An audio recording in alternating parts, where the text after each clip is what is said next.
Hi Virgo, welcome. Ah, tingnan natin kung anong mensahe sa'yo. Be open-minded po, hindi po halos lahat makaka-resonate, kaya piliin niyo na lamang.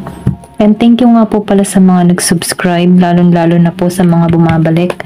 Marami pong salamat. Start na ako. Give me the message for Virgo. Ano yung mensahe sa'yo?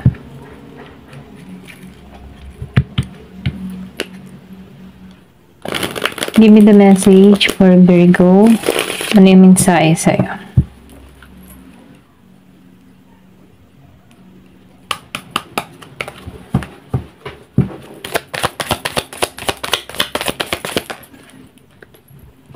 Meron ka ditong Queen of Waves.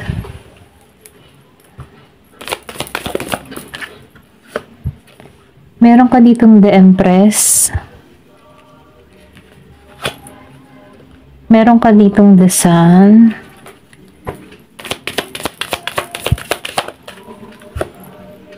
Ten of Snow.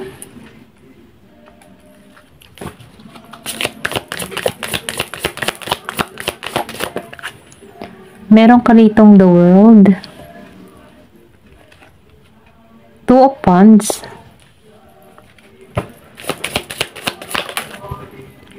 Page of Waves.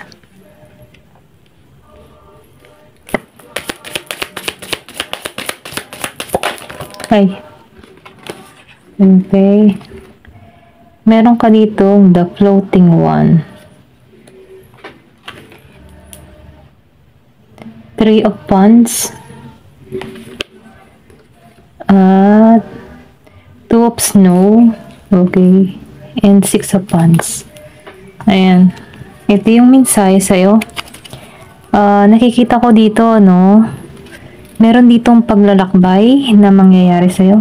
Kumbaga, no, kung nagbabala ka ditong mga ibang bansa, meron ditong pag-alis akong nakikita dito sa The World.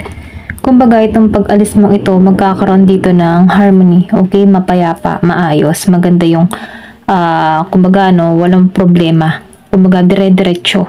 Okay? Kung meron ka mang balak ng travel, meron ditong pag-alis. Then dito, no, nakikitaan ko rin dito, no, yung iba sa inyo, maraming option or pwede rin sabihin, no, marami kang pinagpipilian. Okay? Kumbaga, no, dito sa Two of Wands, nakikitaan ko dito yung balanse. Then, nakikitaan ko rin dito yung sabay-sabay na oportunidad. Kumbaga, no, mamimili ka na lamang dito sa mga landas na tatahakin mo dito. Kasi nakikitaan ko dito yung pagbukas sa'yo ng pintuan para sa mga oportunidad. Bagong yugto, bagong beginning, okay? Ito lang nakikita ko, new beginning, okay? Kung ikaw man ay naghahanap pa, no, ng trabaho, meron ditong path na kung saan, ano, magbubukas sa'yo, okay? Meron ditong oportunidad na parating sa buhay mo. Na kung saan, ano, dito sa Page of Waves, nakikitaan ko dito yung saya or sigla dito sa bagong trabaho ang tatahakin mo. Kumbaga, nakikitaan ko dito na yung iba sa inyo, magiging maayos, okay? Magiging maayos yung trabaho, okay? Kung ikaw man ay may balak sa abroad, okay? Nakikitaan ko dito yung maganda, maayos na paglalakbay. Then dito, no, sa The Floating One, yun nga lang, nakikitaan ko dito na kailangan mo dito, alam mo yung tipo na maninimbang ka kasi, syempre, bagong kultura, bagong pakikisama. So, nakikitaan ko dito na papagitna ka, no? Kasi makikibalance, kumbaga magkakaroon ka dito ng kailangan matutong makibagay sa mga kultura. Ito lang nakikita ko dito sa The Floating One. Kumbaga magiging ka lang ditong nasa gitna, ano. Kumbaga hindi ka dito kasi mangangapa ka pa dito sa bansang pupuntahan mo. Ito lang nakikita ko, no, dito sa The Floating One. Then nakikita ko din dito, no, sa The Empress. Magiging kang confident or pwede rin sabihin, ano, magiging maayos yung takbo ng pamumuhay mo, abundance ka para rito. Kasi nakikita ko dito yung pag-aani, pag-aani ng tagumpay kasi meron ditong The Sun. Meron ditong tagumpay, kaligayahan, kasiyahang naghihintay sa'yo. Then nakikita ko rin dito, no, na madadagdagan dito yung iyong mga pananaw sa buhay na kung saan positibo. Kasi nagbibigay ito ng yung paglalakbay mo dito, no, dito sa the world. Magkakaroon ka dito ng bagong kaisipan na kung saan ano, positive mindset yung ipupukaw mo sa iyong kaisipan. Ito lang yung nakikita ko kasi nakikita ko dito yung pag-grow sa'yo eh. Kumbaga, alam mo talaga yung kung ano yung gusto mo or kung ano yung gusto mong mangyari. Maybe, meron ka ditong gagawin or may pinaplano ka, meron kang gustong gawin, ano, na kung saan ito dun ka nakatuon. Kaya nang ibang bansa ka dito, nafe-feel ko dito na meron kang mga plano or meron kang gustong mangyari sa buhay mo na kung saan no, magpapaangat sa'yo. Okay? Then dito, no, sinabay nitong 6 of Wands and 2 of Snow and 3 of Wands. Kumbaga, no, itong paglalakbay mong ito ay magiging maayos. Kumbaga, masusubukan ng iyong katatagan, ang iyong lakas, okay? Then, nakikita ko dito yung, ano, yung tagumpay, yung abundance, kasaganahan sa'yo. Kasi nakikita ko dito na magiging maganda yung takbo ng trabaho mo dito, okay? Kung ikaw man ay meron ditong balak mga ibang bansa, no? Ito lang yung nakikita ko. Ito yung path na kung saan ano tatahakin mo. Meron ditong kang pupuntang bansa na malamig ang klima. Ito lang yung nakikita ko sa 2 of Snow. Pero ganun pa man ano, dito sa pupuntahan mong ito, nakikitaan ko dito yung harmony, maayos na paglalakbay. Then yung iba sa inyo, no, nakikitaan ko dito, no, kung ikaw man ay nagpaplano or kung meron ka man mga business or kung ano man yung mga gusto mong gawin, ano, nakikitaan ko dito yung tagumpay. Meron din ako nakikita dito ang collaborate para sa'yo, okay? Meron ditong teamwork or pwede rin sabihin na meron dito mag-o-offer sa'yo ng business. Ito lang yung nakikita ko. Pero ganun pa man ano, sinasabihan ka ditong pag-isipan mo mabuti at maging kang positibo, okay? Sundin mo yung intuition mo, sundin mo yung kutob mo. Kasi nakikitaan ko dito yung tagumpay okay? So, ngayon, narito ka sa The Empress energy na kung saan ano, nagiging kang mabuting magulang, mabuting tao, ano, kumbaga alam mo kung ano talaga yung gusto mo, confident ka, then sinusunod mo kung ano yung mga plano mo, kumbaga may decision ka at authority kung ano talaga yung gusto mo.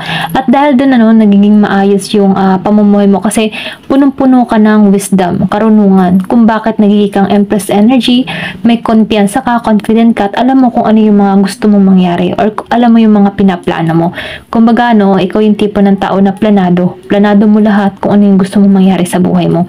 Hindi ka nagpapadistract sa ibang tao, focus ka, at dahil doon ano, bibiyayaan ka dito kasi nakikitaan ko dito na may tagumpay dito sa The Sun dahil nagkakaroon ka ng kaliwanagan or pwede rin sabihin malinaw kang mag-isip, okay? Alam mo kung ano yung gusto mo at yun yung binivision mo at yun yung minamanifest mo at dahil dito na-attract mo ito. Ito lang yung nakikita ko kasi 2 beses na lumabas yung abundance. Alam mo kasi yung source, maybe ikaw yung tipo ng tao na mananampalataya at hindi ka nawawala ng pag-asa. Kaya kumakapit ka sa puong may kapal dahil dito, no, dahil sa iyong faith kay God, nakikita ko dito yung blessing ay umaapaw. Kumbaga, hindi kanya ginugutom, binubusog kanya, okay? Ito lang yung nakikita ko, okay? Nakikita ko dito magbubukas ng mga bagong oportunidad. Kumbaga, ilalahat sa'yo. Nasa sa'yo na yung desisyon kung ano yung pipiliin mo or kung ano yung tatahakin mo dito kasi nakikita ko dito yung pagbubukas ng oportunidad. Okay? Ayan, tingnan pa natin kung ano pa yung mensahe sa'yo. Give me the message. Give me the message for Virgo. Give me the message. Meron ka ditong cane. So, sinasabihan ka lang dito, no? Syempre, kung ikaw ay tipo ng tao na workaholic, trabaho, ganyan. Sinasabihan ka dito, no, na pag-ingatan mo ang iyong kalusugan, okay? Kumbaga, no, okay yung magtrabaho tayo, pero tandaan mo na ang kalusugan ay isa ring kayamanan, okay? Give me more information. So, meron ka ditong high stock. So, nakikita ko dito, no, na meron ditong karma. Kumbaga, dito sa karma, no, nakikita ko dito, meron ka ditong, kung meron ka mang nagawa na mali, na pagbayadan mo na ito, kumbaga tapos na tong karma na ito. Ito lang yung nakikita ko dito sa high stock. Or pwede rin sabihin, no, kung merong mga taong gumawa ng hindi maganda sa'yo, okay? or may panlulokong ginawa sa'yo, nakikita ko dito na meron ditong karma parating sa mga to, okay? Give me more information. So, meron ka ditong broken bridge. So, naitaan ko dito, marami kang pagsubok na kinaharap, okay? Pero ganun pa man, sinasabihan ka dito sa broken bridge na nalampasan mo yung mga pagsubok na kinaharap mo, okay? Na natapos na to. Then, meron ditong 10 cards. So, ngayon, narito yung celebration, meron ditong kaganapan, event, or kasiyahan na naghihintay sa'yo, na kung saan, may pag-aani ng tagumpay. Ito lang yung nakikita ko. Give me more information. So, lumabas ang dasan. 2 beses na lumabas ang dasan. So, nakikita ko dito yung bagong simula para sa'yo. New start. Then, nakikita ko dito yung magkakaroon ka dito ng mga bagong ideas, bagong creatures. Then, meron ditong paglalakbay na naghihintay sa'yo. Okay? Meron ditong beetle. So, meron ditong good fortune. Magandang kapalaran. Once na meron ka nakikita na ganito, beetle, nagpapahayag ito na sumisimbolo ito ng magandang kapalaran, okay? Halimbawa, nasa isa kang daan, bigla kang nakakita ng ganito, beetle, ayan ha, once na nakakita ka ng ganyan, meron niyang hatid na magandang kapalaran, okay? Lalo-lalo na pag nakakita ka din ng crickets, ibig sabihin din nun, merong maganda or merong kang parating na pera. May blessing na parating sa'yo. Okay? Pero once na nakakita ka ng butterfly na puti, meron ka dito na kaanak na nawala sa buhay na sinusuportahan ka, binabantayan ka. Okay? Meron ditong wall. So, meron ditong, maybe meron sa inyo, hindi halos lahat na merong kinakaharap na hindi nagkaunawaan, pwedeng sa minamahal, or pwedeng sa katrabaho, or pwedeng sa mga kaibigan, meron ditong hindi pagkakaunawaan. Pero ganun pa man, kung ikaw yung nakakaunawa dito, ikaw na lang yung mag-adjust at pagpasensyahan mo na lamang, okay? Give me more information. So, meron ka ditong younger woman. Pwede rin sabihin na nakadil ka dito sa batang babae. Okay, ito lang yung nakikita ko. Or, kung meron ka ditong hindi na pag-unawaan dito sa batang babae, okay, ito lang yung nakikita ko. Meron ditong tao na nakadiling sa batang babae. Or, pwedeng ikaw ito. Okay? Meron ditong career. So, meron ditong career na naghihintay sa'yo. Bagong oportunidad. May blessing. Okay? Nakikita ko dito yung pagiging mong busy.